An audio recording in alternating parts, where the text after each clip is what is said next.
Hello. I want to make a video about empowerment, as I always do, even if nobody listens.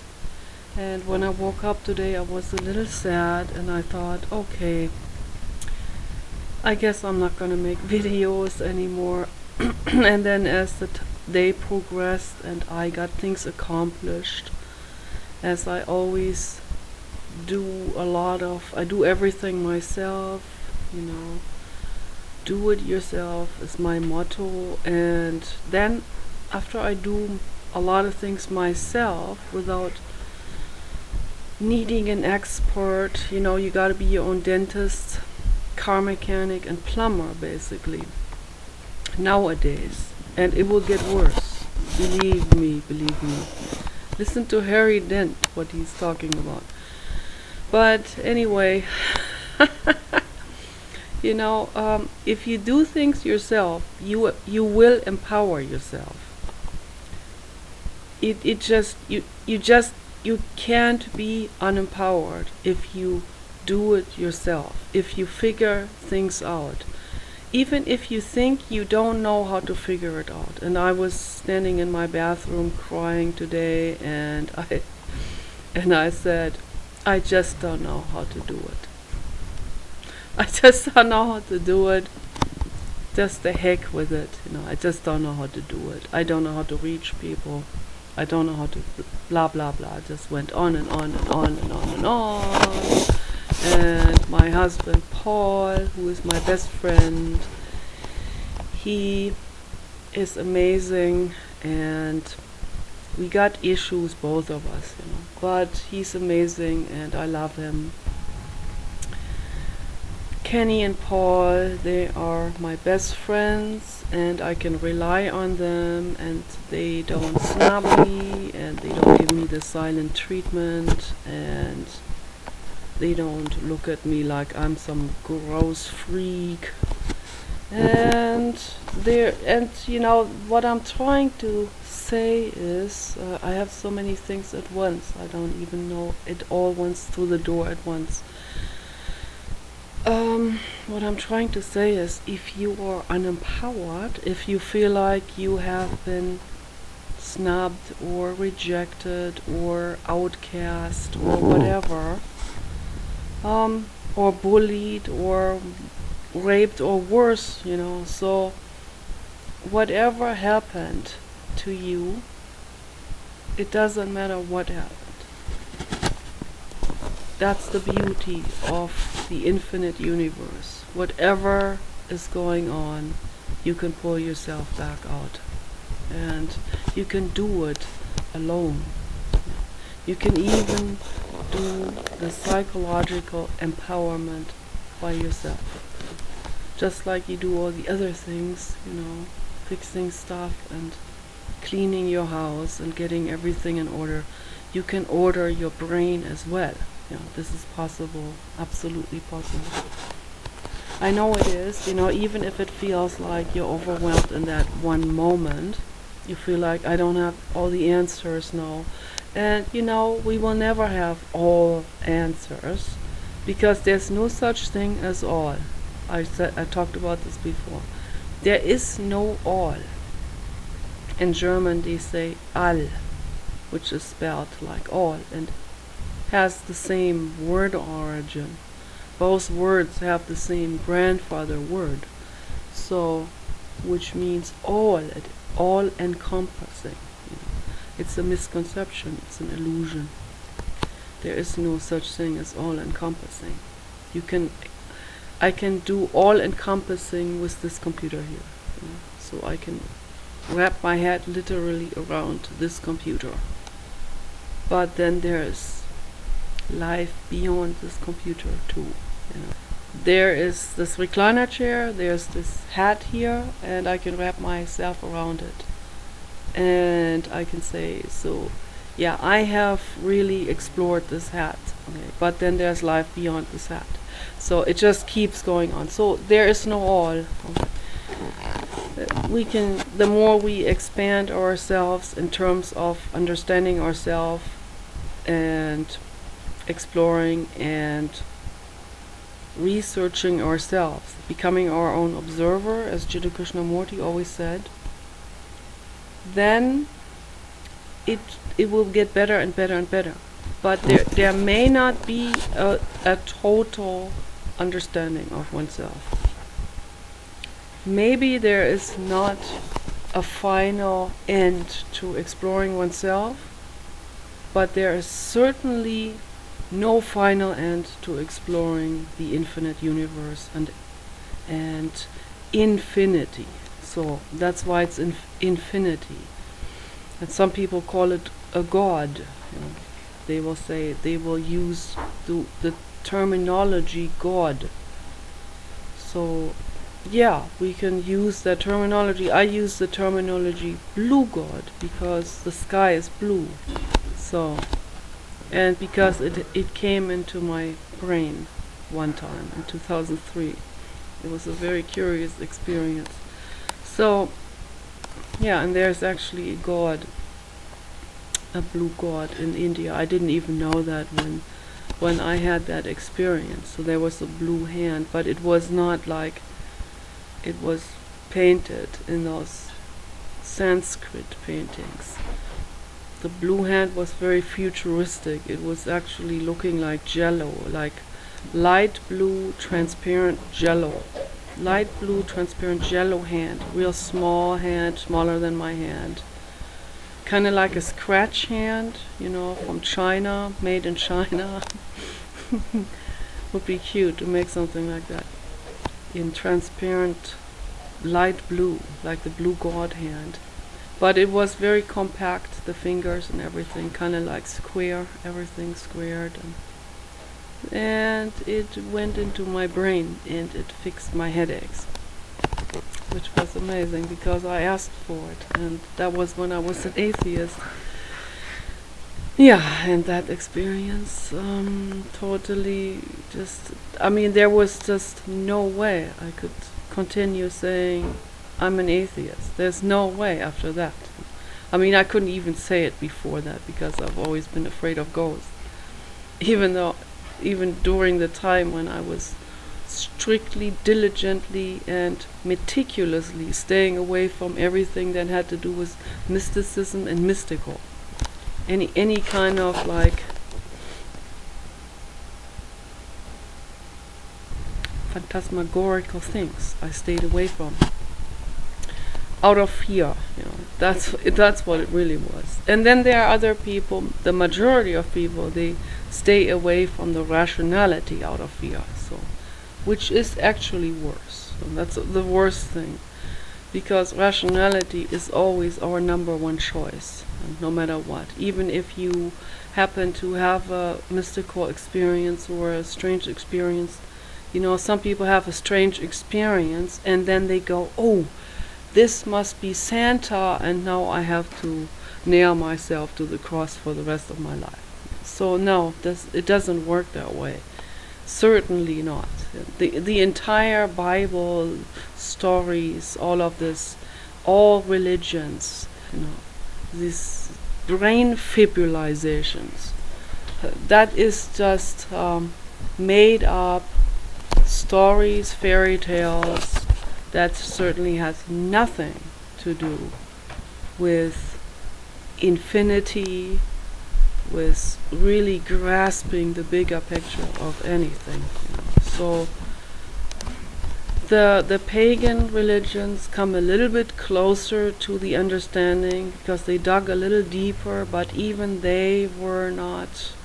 They were stuck with certain fears, and you know, they had to do the worshippings and stuff like this. So as soon as you worship, you know this is mental illness. So as soon as that begins, then mental illness begins.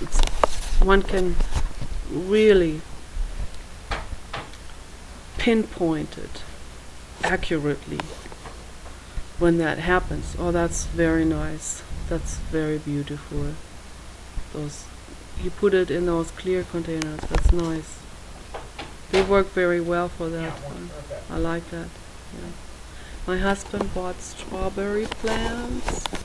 We have to put it in the greenhouse And it will also get more light in the greenhouse. We have a greenhouse upstairs now on the balcony, and I have basil flowers growing in it and an avocado tree which sprouted by itself. And it is already almost 3 feet tall, and it is fanned out into large leaves, about 10 leaves or something coming out there, very big. I'm going to use the forest soil that we get from the driveway, and I will implant the strawberries in that forest soil, which is the best soil there is. And that tells us something. A forest soil is made out of continuous falling of vegetation onto the ground, and rotting and being eaten by worms, and the worms, what comes out the other end of the worm is fertile or earth soil that does not match anything else. It is, you cannot buy this made in some kind of laboratory.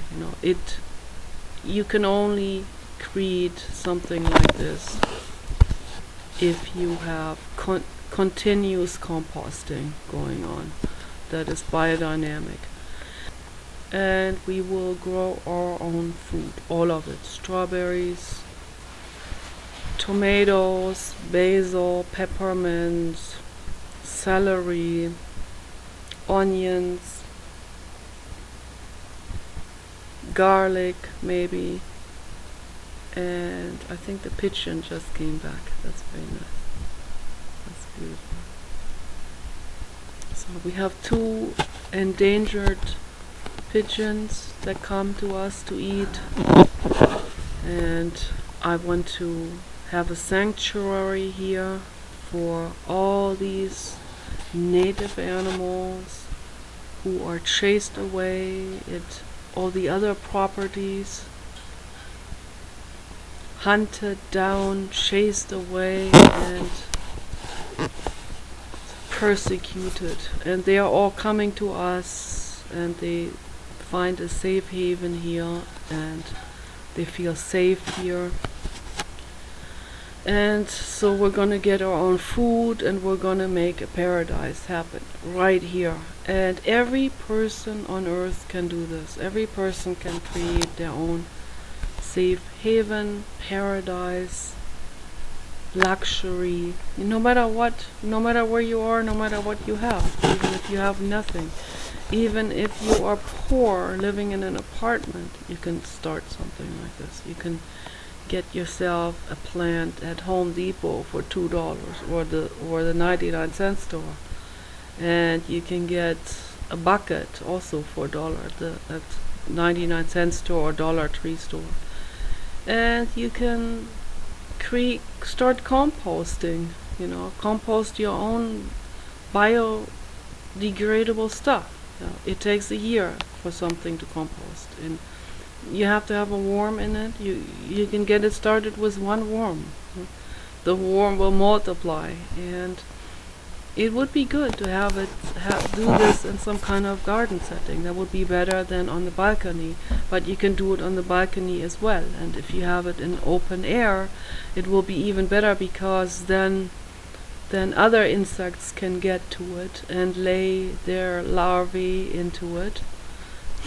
Grubs, they're the size of my little finger, and people don't like it, so they damage it with pesticide, and that's terrible to do. That's worse than putting pesticides on a human embryo that same size. That's worse to do that, because it is so adverse to life to do something. The very people who will be so opposed to getting rid of an embryo that same size, they will go with pesticides for those poor grubs, who also want to live, and some kind of moss type of animal. I think a large moss will come out of it. So that's a beautiful thing. It's a scavenger, okay, it's part of life, just like the earthworm and the beetles. These are all scavenger insects that will decompose whatever there is. If it's a corpse, it decomposes it. Can you imagine if the corpse was not eaten? Can you imagine the toxic smell and fumes that would come out of it? Those scavenger animals, they take care of the toxic smell. And I totally got off topic now. I guess because of the strawberry plant. But it all ties in. When we do things ourselves and we create our own paradise and safe haven, then we empower ourselves emotionally, no matter how many times we get subliminals on the internet from the corporations, or there's no telling what they all do to unempower us. The more you empower yourself, the more you do things yourself, and the more you can even, I make my own clothes. I made this sweater here and these pants, and the more you make yourself, the more independent you become. The more money you save, the less you cater to the corporations, and the more empowered you become. After each garment you sew, I sew by hand because it's sewing meditation. That's what it is. It takes me much longer, a month to 2 months for each garment, but it's very well worth it. And I can make it the way I want it. Long, for a long back, and that even goes over the hips and keeps you warm, and that is 70s style and not 90s, which I don't like. I don't like 80s and 90s style. I like 70s style. And yeah, you can make all your stuff yourself. You create your own paradise, and you're totally independent. And then people tell me I'm full of myself because I like my clothes. But I'm going to say it a million times. I like my clothes, I like my haircut, I like myself, and that doesn't mean I'm full of myself, meaning arrogant, doesn't mean I'm arrogant. So I'm not arrogant. I'm the opposite of arrogant. I cry almost every day because I feel so rejected. But it will not make me bend now to society. Just because I'm rejected, I'm not gonna all of a sudden say, oh well, I need to be liked, so therefore I'm gonna do what the public tells me and go with the mainstream, with the politicians, or with whatever people are brainwashed into. There was a guy who actually said it. He said it directly to me on the internet, and unashamed of that, totally, like his subconscious speaking to me. And he said, "You vote for Hillary Clinton, so okay, well then be prepared that you're gonna be alone for the rest of your life." And that was for me. That really put it that really hit the nail on the head. That statement is exactly confirming what I have observed and what I have suspected all along. People vote for a politician for only one reason: so that other people will like. Not for the politician because the politician has something good to offer. No. Okay. Atheists voted for Ron Paul. Wait a minute, Ron Paul is a fundamentalist Christian. How does that tie in? But hey, no, they voted for Ron Paul so that other people will like them. And that's exactly what I'm talking about. Just because I'm standing crying in my bathroom, feeling rejected, does not mean that I have to now turn myself inside out, deny and step on myself, and cater to the masses and vote for the popular politician that Richard Berman and company has made to look popular. They made him look popular. That's an old man, that Ron Paul. But no, people thought it's the hottest shit lately, you know. And that's because Richard Berman knows his business. He knows how to market things, and he knows exactly which buttons to press with the public, which pressure buttons to press. Don't fall for the peer pressure tactics, and empower yourself, do it yourself, pull yourself out of it, and make your own stuff, become independent from things, become as independent as you can, and never cease to work on that, because it is a lifelong journey to do this. Become as independent as you can from any kind of person and situation, even the monetary system. You know, see, Gaddafi, he was doing this. He had the power to do it because he was a dictator. And guess what the banking industry did? They killed him. Yeah, the Buddha doesn't want me to tell you that. That's why he barked right in that moment when I said it. So he doesn't want me to say any of these things, because the Buddha, here's the Buddha. The Buddha only believes in love, and not in bitching and what I'm doing. You know, he wants total love, not holding the other cheek, but total love message. Total love message. So only love, love, love, love, love. Nothing else. And I cannot do this because I'm not a Buddha. I am just a woman with Asperger's problems. It's only a problem because I'm edging on, but other than that, it's an ability. It's an ability to see through things and see ahead, and see consequences, and see sustainability into the future. So whenever somebody feels they are beaten down mentally or physically, if you're beaten down physically, you go to the police. If you're beaten down mentally, and if you're rejected, and if you're bullied, talk to me, come to me, I will take you under my wing. And but that doesn't mean I'm your guru or anything. I'm just a friend. What I'm trying to tell you is empower yourself. Don't let anyone beat you down. Don't let anyone think that you have to somehow conform now to society, because you don't. Okay? Believe in yourself, no matter what other people say. So take care, peace out, bliss out. See you later.